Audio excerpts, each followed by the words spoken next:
Stave 3. The second of the three spirits. Awaking in the middle of a prodigiously tough snore, and sitting up in his bed to get his thoughts together, Scrooge had no occasion to be told that the bell was again upon the stroke of 1.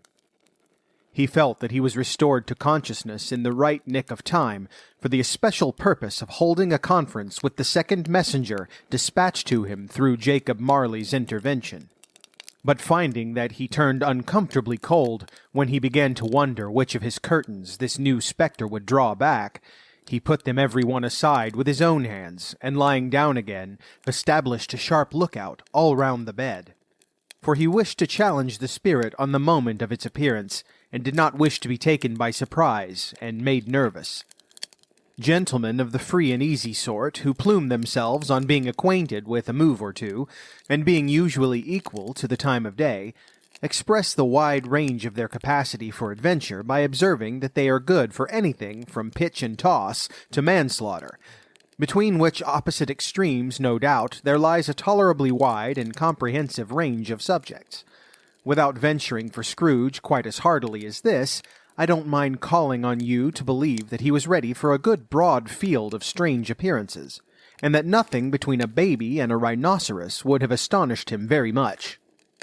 Now, being prepared for almost anything, he was not by any means prepared for nothing, and consequently, when the bell struck 1, and no shape appeared, he was taken with a violent fit of trembling. 5 minutes, 10 minutes, a quarter of an hour went by, yet nothing came. All this time he lay upon his bed, the very core and center of a blaze of ruddy light which streamed upon it when the clock proclaimed the hour, and which, being only light, was more alarming than a dozen ghosts, as he was powerless to make out what it meant, or would be at, and was sometimes apprehensive that he might be at that very moment an interesting case of spontaneous combustion, without having the consolation of knowing it. At last, however, he began to think, as you or I would have thought at first, for it is always the person not in the predicament who knows what ought to have been done in it, and would unquestionably have done it too. At last, I say, he began to think that the source and secret of this ghostly light might be in the adjoining room, from whence, on further tracing it, it seemed to shine. This idea taking full possession of his mind, he got up softly and shuffled in his slippers to the door. The moment Scrooge's hand was on the lock, a strange voice called him by his name and bade him enter. He obeyed. It was his own room, there was no doubt about that, but it had undergone a surprising transformation. The walls and ceiling were so hung with living green that it looked a perfect grove, from every part of which bright gleaming berries glistened. The crisp leaves of holly, mistletoe, and ivy reflected back the light, as if so many little mirrors had been scattered there, and such a mighty blaze went roaring up the chimney, as that dull petrification of a hearth had ever known in Scrooge's time, or Marley's, or for many and many a winter season gone. Heaped up on the floor, to form a kind of throne, were turkeys, geese, game, poultry, brawn, great joints of meat, sucking pigs, long wreaths of sausages, mince pies, plum puddings, barrels of oysters, red-hot chestnuts, cherry-cheeked apples, juicy oranges, luscious pears, immense twelfth cakes, and seething bowls of punch that made the chamber dim with their delicious steam. In easy state upon this couch there sat a jolly giant, glorious to see, who bore a glowing torch, in shape not unlike Plenty's horn, and held it up, high up, to shed its light on Scrooge as he came peeping round the door. "Come in!" exclaimed the ghost. "Come in and know me better, man!" Scrooge entered timidly, and hung his head before the spirit. He was not the dogged Scrooge he had been, and though the spirit's eyes were clear and kind, he did not like to meet them. "I am the ghost of Christmas present," said the spirit. "Look upon me." Scrooge reverently did so. It was clothed in one simple green robe, or mantle, bordered with white fur. This garment hung so loosely on the figure that its capacious breast was bare, as if disdaining to be warded or concealed by any artifice. Its feet, observable beneath the ample folds of the garment, were also bare, and on its head it wore no other covering than a holly wreath, set here and there with shining icicles. Its dark brown curls were long and free as its genial face, its sparkling eye, its open hand, its cheery voice, its unconstrained demeanor, and its joyful air. Girded round its middle was an antique scabbard, but no sword was in it, and the ancient sheath was eaten up with rust. "You have never seen the like of me before," exclaimed the spirit. "Never," Scrooge made answer to it. "Have never walked forth with the younger members of my family, meaning, for I am very young, my elder brothers born in these later years?" pursued the phantom. "I don't think I have," said Scrooge. "I'm afraid I have not. Have you had many brothers, spirit?" "More than 1,800, said the ghost. "A tremendous family to provide for," muttered Scrooge. The ghost of Christmas Present rose. "Spirit," said Scrooge submissively, "conduct me where you will. I went forth last night on compulsion, and I learnt a lesson which is working now. Tonight, if you have aught to teach me, let me profit by it." "Touch my robe." Scrooge did as he was told, and held it fast. Holly, mistletoe, red berries, ivy, turkeys, geese, game, poultry, brawn, meat, pigs, sausages, oysters, pies, puddings, fruit, and punch all vanished instantly.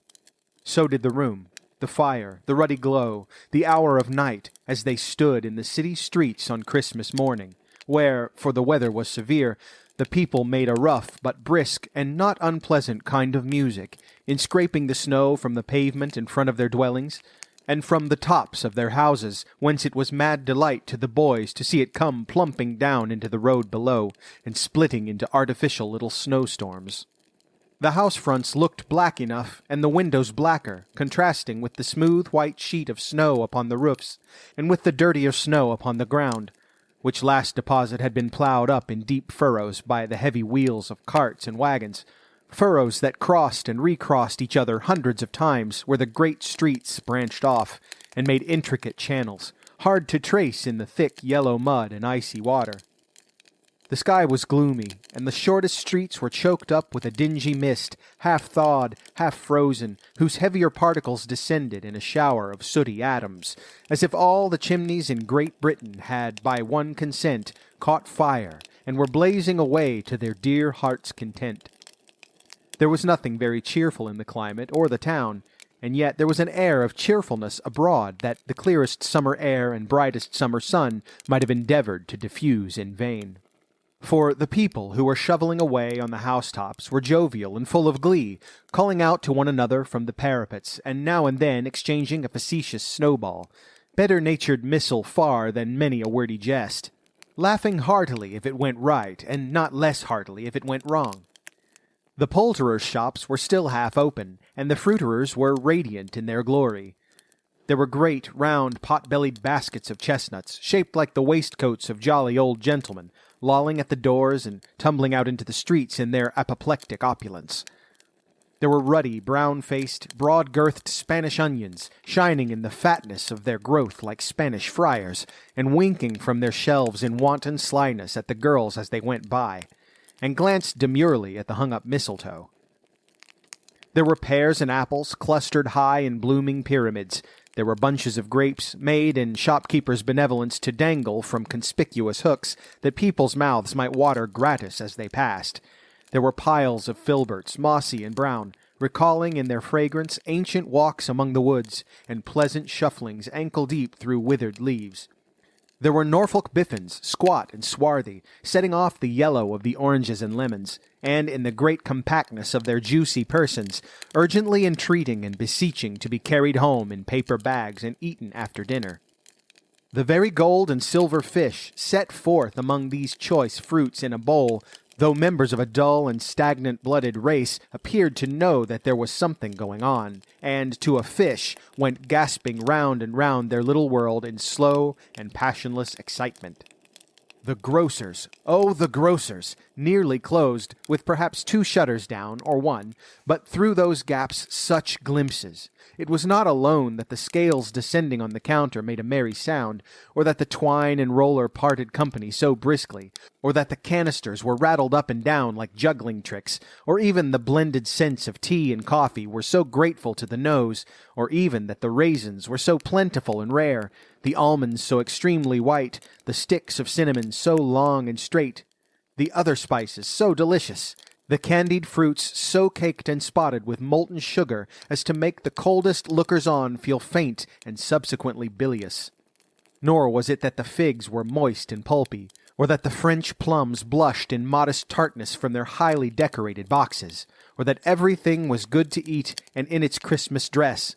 But the customers were all so hurried and so eager in the hopeful promise of the day that they tumbled up against each other at the door, crashing their wicker baskets wildly, and left their purchases upon the counter, and came running back to fetch them, and committed hundreds of the like mistakes, in the best humor possible, while the grocer and his people were so frank and fresh that the polished hearts with which they fastened their aprons behind might have been their own, worn outside for general inspection, and for Christmas daws to peck at if they chose.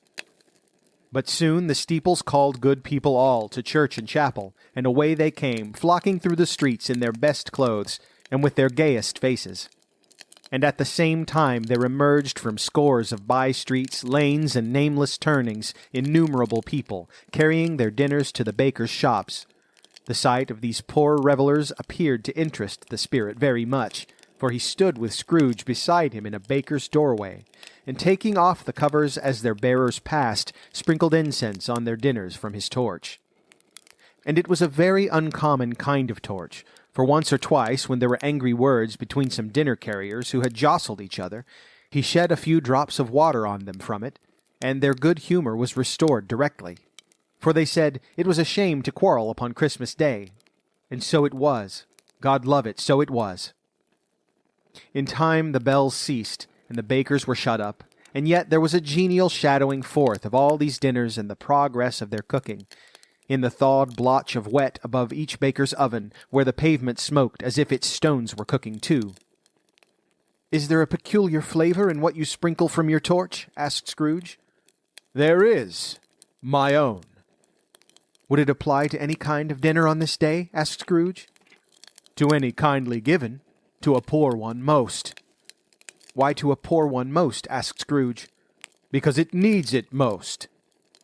"Spirit," said Scrooge after a moment's thought, "I wonder you, of all the beings in the many worlds about us, should desire to cramp these people's opportunities of innocent enjoyment."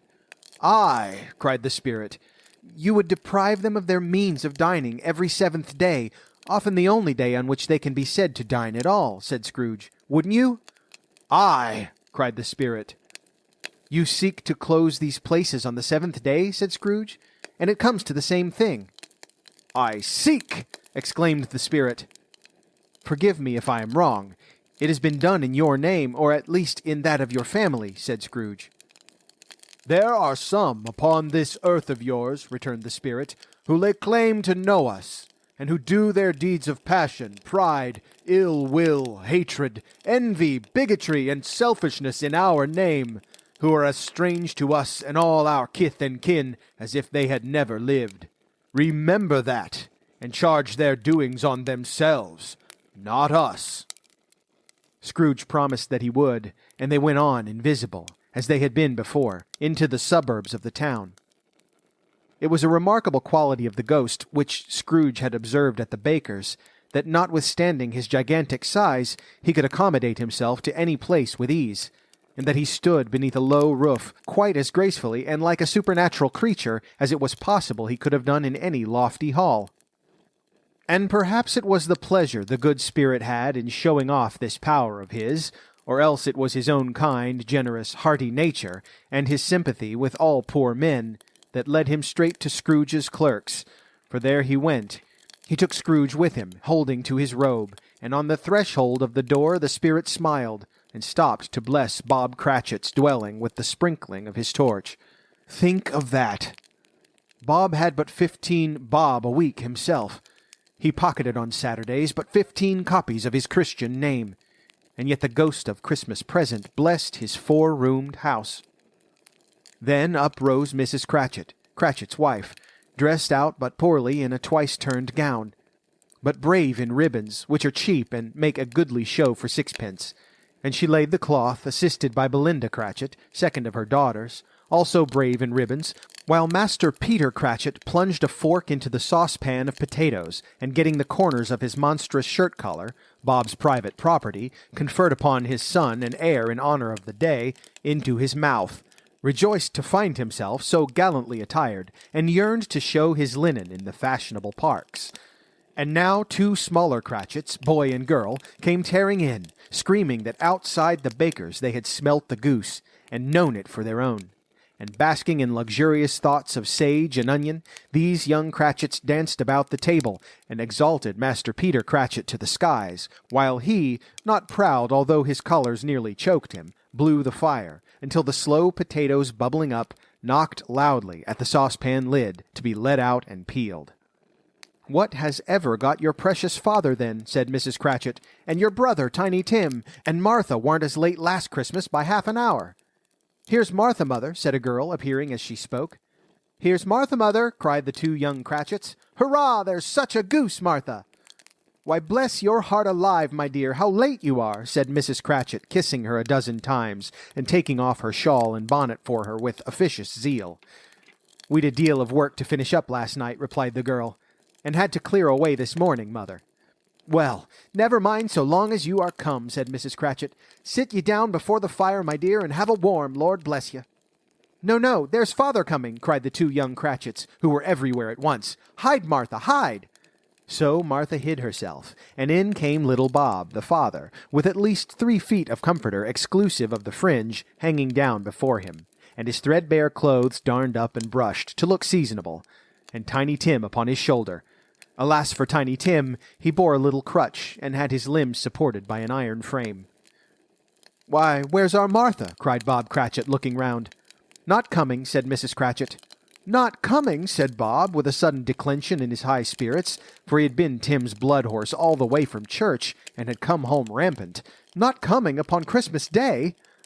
Martha didn't like to see him disappointed, if it were only in joke, so she came out prematurely from behind the closet door, and ran into his arms, while the 2 young Cratchits hustled Tiny Tim, and bore him off into the wash-house, that he might hear the pudding singing in the copper. "And how did little Tim behave?" asked Mrs. Cratchit, when she had rallied Bob on his credulity, and Bob had hugged his daughter to his heart's content. "As good as gold," said Bob, "and better. Somehow he gets thoughtful, sitting by himself so much, and thinks the strangest things you ever heard. He told me, coming home, that he hoped the people saw him in the church, because he was a cripple, and it might be pleasant to them to remember upon Christmas Day, who made lame beggars walk and blind men see." Bob's voice was tremulous when he told them this, and trembled more when he said that Tiny Tim was growing strong and hearty.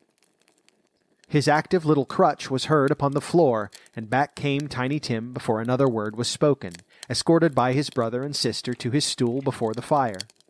And while Bob, turning up his cuffs, as if, poor fellow, they were capable of being made more shabby, compounded some hot mixture in a jug with gin and lemons, and stirred it round and put it on the hob to simmer, Master Peter and the 2 ubiquitous young Cratchits went to fetch the goose, with which they soon returned in high procession. Such a bustle ensued that you might have thought a goose the rarest of all birds, a feathered phenomenon, to which a black swan was a matter of course, and in truth it was something very like it in that house. Mrs. Cratchit made the gravy, ready beforehand in a little saucepan, hissing hot. Master Peter mashed the potatoes with incredible vigor. Miss Belinda sweetened up the apple-sauce. Martha dusted the hot plates. Bob took Tiny Tim beside him in a tiny corner at the table. The 2 young Cratchits set chairs for everybody, not forgetting themselves, and mounting guard upon their posts, crammed spoonfuls into their mouths, lest they should shriek for goose before their turn came to be helped. At last the dishes were set on, and grace was said. It was succeeded by a breathless pause, as Mrs. Cratchit, looking slowly all along the carving-knife, prepared to plunge it into the breast. But when she did, and when the long-expected gush of stuffing issued forth, One murmur of delight arose all around the board, and even Tiny Tim, excited by the two young Cratchits, beat on the table with the handle of his knife, and feebly cried, "Hurrah!" There was never such a goose. Bob said he didn't believe there ever was such a goose cooked. Its tenderness and flavor, size and cheapness were the themes of universal admiration. Eked out by applesauce and mashed potatoes, it was a sufficient dinner for the whole family. Indeed, as Mrs. Cratchit said with great delight, surveying one small atom of a bone upon the dish, they hadn't ate it all at last, yet everyone had had enough, and the youngest Cratchits in particular were steeped in sage and onion to the eyebrows. But now, the plates being changed by Miss Belinda, Mrs. Cratchit left the room alone, too nervous to bear witness, to take the pudding up and bring it in. Suppose it should not be done enough? Suppose it should break in turning out? Suppose somebody should have got over the wall of the backyard and stolen it, while they were merry with the goose, a supposition at which the two young Cratchits became livid. All sorts of horrors were supposed. Hallo! A great deal of steam. The pudding was out of the copper. A smell like a washing day. That was the cloth. A smell like an eating house and a pastry cook's next door to each other, with a laundress's next door to that. That was the pudding. In half a minute Mrs. Cratchit entered, flushed but smiling proudly, with the pudding like a speckled cannonball, so hard and firm, blazing in half a quartern of ignited brandy, and bedight with Christmas holly stuck into the top. "Oh, a wonderful pudding," Bob Cratchit said, and calmly too, that he regarded it as the greatest success achieved by Mrs. Cratchit since their marriage. Mrs. Cratchit said that now the weight was off her mind, she would confess she had had her doubts about the quantity of flour. Everybody had something to say about it, but nobody said or thought it was at all a small pudding for a large family. It would have been flat heresy to do so. Any Cratchit would have blushed to hint at such a thing. At last the dinner was all done, the cloth was cleared, the hearth swept, and the fire made up. The compound in the jug being tasted, and considered perfect, apples and oranges were put upon the table, and a shovel full of chestnuts on the fire. Then all the Cratchit family drew round the hearth, in what Bob Cratchit called a circle, meaning half a one, and at Bob Cratchit's elbow stood the family display of glass, 2 tumblers and a custard cup without a handle. These held the hot stuff from the jug, however, as well as golden goblets would have done, and Bob served it out with beaming looks, while the chestnuts on the fire sputtered and cracked noisily.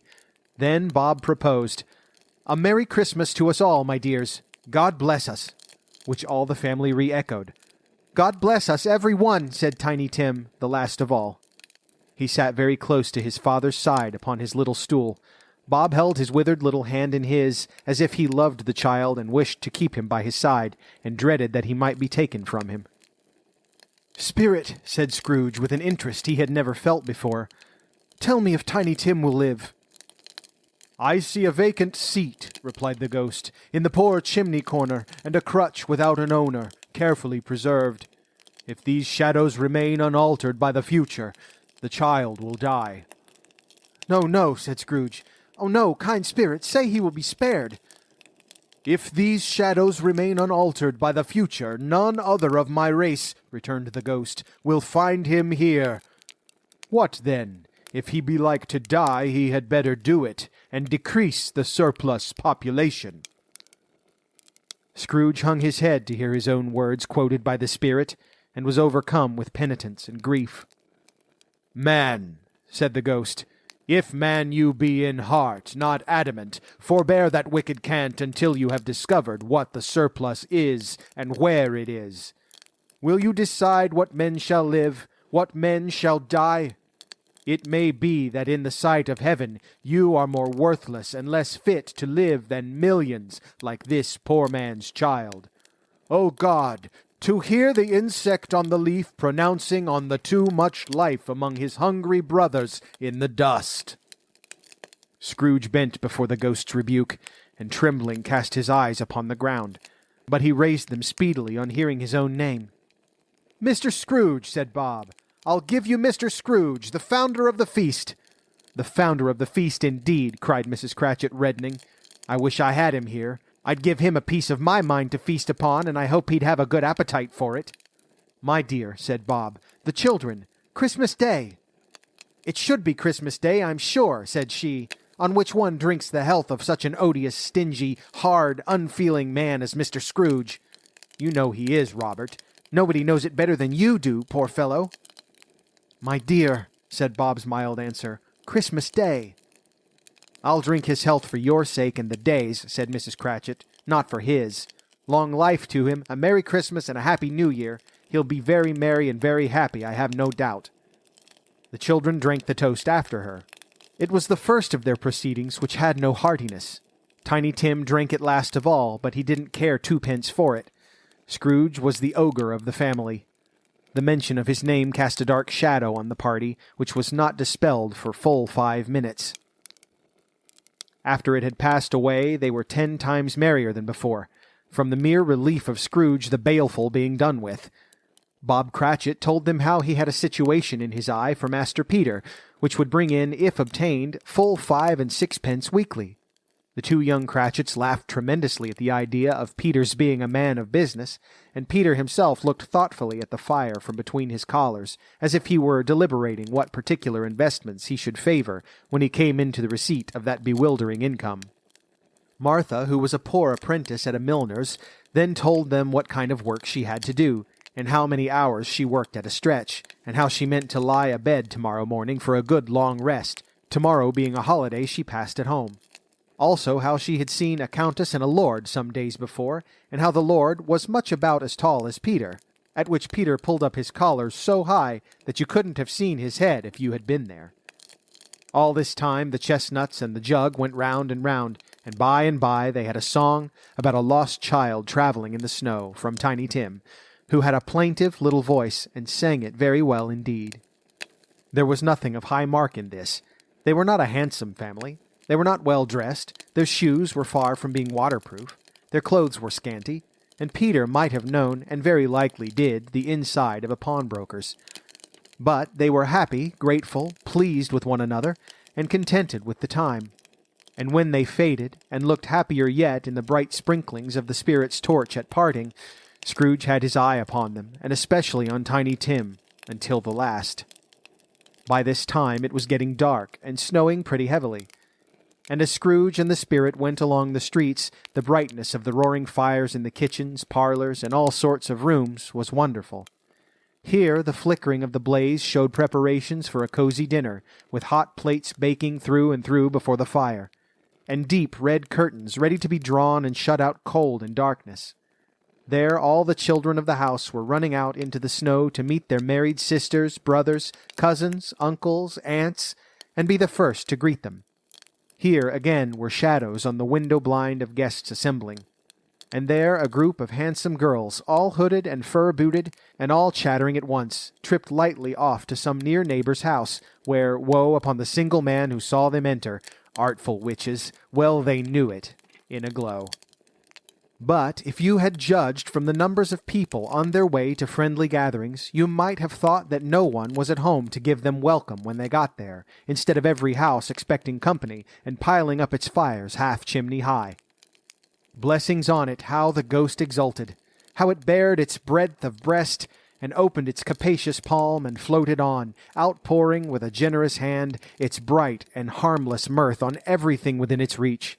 The very lamplighter who ran on before, dotting the dusky street with specks of light, and who was dressed to spend the evening somewhere, laughed out loudly as the spirit passed, though little kenned the lamplighter that he had any company but Christmas. And now, without a word of warning from the ghost, they stood upon a bleak and desert moor, where monstrous masses of rude stone were cast about, as though it were the burial place of giants, and water spread itself wheresoever it listed, or would have done so, but for the frost that held it prisoner. And nothing grew but moss and furze and coarse rank grass. Down in the west the setting sun had left a streak of fiery red, which glared upon the desolation for an instant, like a sullen eye, and frowning lower, lower, lower yet, was lost in the thick gloom of darkest night. "What place is this?" asked Scrooge. "A place where miners live who labor in the bowels of the earth," returned the spirit. "But they know me. See!" A light shone from the window of a hut, and swiftly they advanced towards it. Passing through the wall of mud and stone, they found a cheerful company assembled round a glowing fire. An old man and woman, with their children and their children's children, and another generation beyond that, all decked out gaily in their holiday attire. The old man, in a voice that seldom rose above the howling of the wind upon the barren waste, was singing them a Christmas song. It had been a very old song when he was a boy, and from time to time they all joined in the chorus. So surely as they raised their voices, the old man got quite blithe and loud. So surely as they stopped, his vigor sank again. The spirit did not tarry here, but bade Scrooge hold his robe, and passing on above the moor, sped. Whither? Not to sea. To sea. To Scrooge's horror, looking back, he saw the last of the land, a frightful range of rocks behind them, and his ears were deafened by the thundering of water as it rolled and roared, and raged among the dreadful caverns it had worn, and fiercely tried to undermine the earth. Built upon a dismal reef of sunken rocks, some league or so from shore, on which the waters chafed and dashed, the wild year through, there stood a solitary lighthouse. Great heaps of seaweed clung to its base, and storm birds, born of the wind one might suppose, as seaweed of the water, rose and fell about it, like the waves they skimmed. But even here, 2 men who watched the light had made a fire, that through the loophole in the thick stone wall shed out a ray of brightness on the awful sea. Joining their horny hands over the rough table at which they sat, they wished each other Merry Christmas in their can of grog. And one of them, the elder too, with his face all damaged and scarred with hard weather, as the figurehead of an old ship might be, struck up a sturdy song that was like a gale in itself. Again the ghost sped on, above the black and heaving sea, on, until, being far away, as he told Scrooge, from any shore, they lighted on a ship. They stood beside the helmsman at the wheel, the lookout in the bow, the officers who had the watch, dark, ghostly figures in their several stations. But every man among them hummed a Christmas tune, or had a Christmas thought, or spoke below his breath to his companion of some bygone Christmas day, with homeward hopes belonging to it. And every man on board, waking or sleeping, good or bad, had a kinder word for another on that day than on any day in the year, and had shared to some extent in its festivities, and had remembered those he cared for at a distance, and had known that they delighted to remember him. It was a great surprise to Scrooge, while thus engaged, to hear a hearty laugh. It was a much greater surprise to Scrooge to recognize it as his own nephew's, and to find himself in a bright, dry, gleaming room, with the spirit standing, smiling by his side, and looking at that same nephew with approving affability. "Ha, ha!" laughed Scrooge's nephew. "Ha, ha, ha!" If you should happen, by any unlikely chance, to know a man more blessed in a laugh than Scrooge's nephew, all I can say is, I should like to know him too. Introduce him to me, and I'll cultivate his acquaintance. It is a fair, even-handed, noble adjustment of things that, while there is infection in disease and sorrow, there is nothing in the world so irresistibly contagious as laughter and good humor.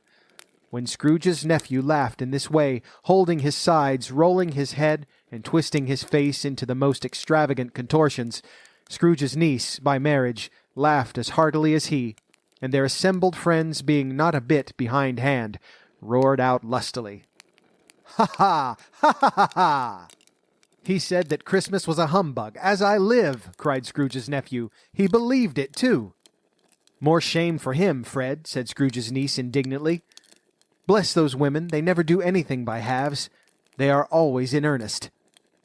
She was very pretty, exceedingly pretty, with a dimpled, surprised-looking capital face, a ripe little mouth that seemed made to be kissed, as no doubt it was, all kinds of good little dots about her chin that melted into one another when she laughed, and the sunniest pair of eyes you ever saw in any little creature's head.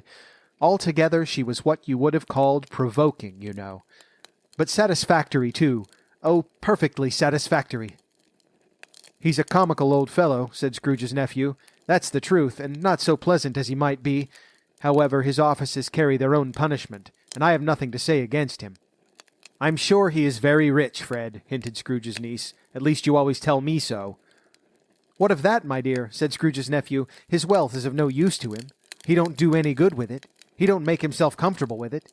he hasn't the satisfaction of thinking, ha ha ha, that he is ever going to benefit us with it. I have no patience with him, observed Scrooge's niece. Scrooge's niece's sisters and all the other ladies expressed the same opinion. Oh, I have, said Scrooge's nephew. I am sorry for him. I couldn't be angry with him if I tried. Who suffers by his ill whims? Himself, always. Here he takes it into his head to dislike us, and he won't come and dine with us. What's the consequence? He don't lose much of a dinner. Indeed, I think he loses a very good dinner, interrupted Scrooge's niece. Everybody else said the same, and they must be allowed to have been competent judges, because they had just had dinner, and, with the dessert upon the table, were clustered round the fire, by lamplight. Well, I'm very glad to hear it, said Scrooge's nephew, because I haven't great faith in these young housekeepers. What do you say, Topper? Topper had clearly got his eye upon one of Scrooge's niece's sisters, for he answered that a bachelor was a wretched outcast, who had no right to express an opinion on the subject, whereat Scrooge's niece's sister, the plump one with the lace tucker, not the one with the roses, blushed. Do go on, Fred, said Scrooge's niece, clapping her hands. He never finishes what he begins to say. He is such a ridiculous fellow. Scrooge's nephew revelled in another laugh. And as it was impossible to keep the infection off, though the plump sister tried hard to do it with aromatic vinegar, his example was unanimously followed. I was only going to say, said Scrooge's nephew, that the consequence of his taking a dislike to us and not making merry with us is, as I think, that he loses some pleasant moments which could do him no harm. I am sure he loses pleasanter companions than he can find in his own thoughts, either in his mouldy old office or his dusty chambers. I mean to give him the same chance every year, whether he likes it or not, for I pity him. He may rail at Christmas till he dies, but he can't help thinking better of it. I defy him, if he finds me going there, in good temper, year after year, and saying, Uncle Scrooge, how are you? If it only puts him in the vein to leave his poor clerk £50, that's something, and I think I shook him yesterday. It was their turn to laugh now at the notion of his shaking Scrooge, but being thoroughly good-natured and not much caring what they laughed at, so that they laughed at any rate, he encouraged them in their merriment, and passed the bottle joyously. After tea they had some music, for they were a musical family, and knew what they were about when they sung a glee or catch, I can assure you. Especially Topper, who could growl away in the bass like a good one, and never swell the large veins in his forehead or get red in the face over it. Scrooge's niece played well upon the harp, and played among other tunes a simple little air, a mere nothing, you might learn to whistle it in 2 minutes, which had been familiar to the child who fetched Scrooge from the boarding-school, as he had been reminded by the ghost of Christmas past. When this strain of music sounded, all the things that ghost had shown him came upon his mind. He softened more and more, and thought that if he could have listened to it often, years ago, he might have cultivated the kindnesses of life for his own happiness with his own hands, without resorting to the sexton's spade that buried Jacob Marley. But they didn't devote the whole evening to music. After a while they played at forfeits, for it is good to be children sometimes, and never better than at Christmas, when its mighty founder was a child himself. Stop! There was first a game at blind man's buff. Of course there was, and I no more believe Topper was really blind than I believe he had eyes in his boots. My opinion is that it was a done thing between him and Scrooge's nephew, and that the ghost of Christmas Present knew it. The way he went after that plump sister in the lace tucker was an outrage on the credulity of human nature. Knocking down the fire irons, tumbling over the chairs, bumping against the piano, smothering himself among the curtains, wherever she went, there went he. He always knew where the plump sister was. He wouldn't catch anybody else. If you had fallen up against him, as some of them did, on purpose, he would have made a feint of endeavoring to seize you, which would have been an affront to your understanding, and would instantly have sidled off in the direction of the plump sister. She often cried out that it wasn't fair, and it really was not. But when at last he caught her, when, in spite of all her silken rustlings and her rapid flutterings past him, he got her into a corner whence there was no escape, then his conduct was the most execrable. For his pretending not to know her, his pretending that it was necessary to touch her headdress, and further to assure himself of her identity by pressing a certain ring upon her finger, and a certain chain about her neck, was vile, monstrous. No doubt she told him her opinion of it when, another blind man being in office, they were so very confidential together, behind the curtains.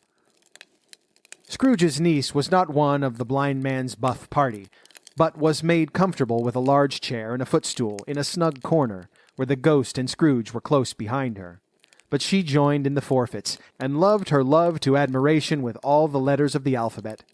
Likewise, at the game of how, when, and where, she was very great, and to the secret joy of Scrooge's nephew beat her sisters hollow, though they were sharp girls too, as Topper could have told you. There might have been 20 people there, young and old, but they all played, and so did Scrooge, for wholly forgetting, in the interest he had in what was going on, that his voice made no sound in their ears, he sometimes came out with his guess quite loud, and very often guessed quite right, too, for the sharpest needle best Whitechapel warranted not to cut in the eye was not sharper than Scrooge, blunt as he took it in his head to be. The ghost was greatly pleased to find him in this mood, and looked upon him with such favor that he begged like a boy to be allowed to stay until the guests departed. But this, the spirit said, could not be done. "Here's a new game," said Scrooge. "1 half-hour, spirit, only one." It was a game called Yes and No, where Scrooge's nephew had to think of something, and the rest must find out what. He only answering to their questions yes or no, as the case was. The brisk fire of questioning to which he was exposed elicited from him that he was thinking of an animal, a live animal, a rather disagreeable animal, a savage animal, an animal that growled and grunted sometimes, and talked sometimes, and lived in London, and walked about the streets, and wasn't made a show of, and wasn't led by anybody, and didn't live in a menagerie, and was never killed in a market, and was not a horse, or an ass, or a cow, or a bull, or a tiger, or a dog, or a pig, or a cat, or a bear. At every fresh question that was put to him, this nephew burst into a fresh roar of laughter, and was so inexpressibly tickled that he was obliged to get up off the sofa and stamp. At last the plump sister, falling into a similar state, cried out, "I have found it out! I know what it is, Fred! I know what it is!" "What is it?" cried Fred. "It's your Uncle Scrooge!" Which it certainly was. Admiration was the universal sentiment, though some objected that the reply to "Is it a bear?" ought to have been yes, inasmuch as an answer in the negative was sufficient to have diverted their thoughts from Mr. Scrooge, supposing they had ever had any tendency that way. "He has given us plenty of merriment, I am sure," said Fred, "and it would be ungrateful not to drink to his health. Here is a glass of mulled wine ready to our hand at the moment, and I say, Uncle Scrooge." "Well, Uncle Scrooge," they cried. "A Merry Christmas and a Happy New Year to the old man, whatever he is," said Scrooge's nephew. "He wouldn't take it from me, but may he have it nevertheless. Uncle Scrooge." Uncle Scrooge had imperceptibly become so gay and light of heart that he would have pledged the unconscious company in return, and thanked them in an inaudible speech, if the ghost had given him time. But the whole scene passed off in the breath of the last word spoken by his nephew, and he and the spirit were again upon their travels. Much they saw, and far they went, and many homes they visited, but always with a happy end. The spirits stood beside sick beds, and they were cheerful, on foreign lands, and they were close at home. By struggling men, and they were patient in their greater hope. By poverty, and it was rich. In almshouse, hospital, and jail, in misery's every refuge, where vain man in his little brief authority had not made fast the door and barred the spirit out, he left his blessing, and taught Scrooge his precepts. It was a long night, if it were only a night, but Scrooge had his doubts of this, because the Christmas holidays appeared to be condensed into the space of time they passed together. It was strange, too, that while Scrooge remained unaltered in his outward form, the ghost grew older, clearly older. Scrooge had observed this change, but never spoke of it, until they left a children's 12th night party, when, looking at the spirit as they stood together in an open place, he noticed that its hair was gray. "Are spirits' lives so short?" asked Scrooge. "My life upon this globe is very brief," replied the ghost. "It ends tonight." "Tonight!" cried Scrooge. "Tonight at midnight. Hark, the time is drawing near." The chimes were ringing 11:15 at that moment. "Forgive me if I am not justified in what I ask," said Scrooge, looking intently at the spirit's robe, "but I see something strange. and not belonging to yourself, protruding from your skirts. Is it a foot or a claw?" "It might be a claw, for the flesh there is upon it," was the spirit's sorrowful reply. "Look here." From the foldings of its robe it brought 2 children. Wretched, abject, frightful, hideous, miserable. They knelt down at its feet and clung upon the outside of its garment. "O man, look here. Look down here," exclaimed the ghost. They were a boy and girl, yellow, meager, ragged, scowling, wolfish, but prostrate too in their humility. Where graceful youth should have filled their features out and touched them with its freshest tints, a stale and shriveled hand, like that of age, had pinched and twisted them, and pulled them into shreds. Where angels might have sat enthroned, devils lurked, and glared out menacingly. No change, no degradation, no perversion of humanity in any grade, through all the mysteries of wonderful creation, has monsters half so terrible and dread. Scrooge started back, appalled. Having them shown to him in this way, he tried to say they were fine children, but the words choked themselves rather than be parties to a lie of such enormous magnitude. "Spirit, are they yours?" Scrooge could say no more. "They are man's," said the spirit, looking down upon them, "and they cling to me, appealing from their fathers. This boy is ignorance, this girl is want. Beware them both, and all of their degree, but most of all beware this boy, for on his brow I see that written which is doom, unless the writing be erased." "Deny it!" cried the spirit, stretching out its hand toward the city. "Slander those who tell it ye. Admit it for your factious purposes, and make it worse, and bide the end." "Have they no refuge or resource?" cried Scrooge. "Are there no prisons?" said the spirit, turning on him for the last time with his own words. "Are there no workhouses?" The bell struck 12. Scrooge looked about him for the ghost, and saw it not.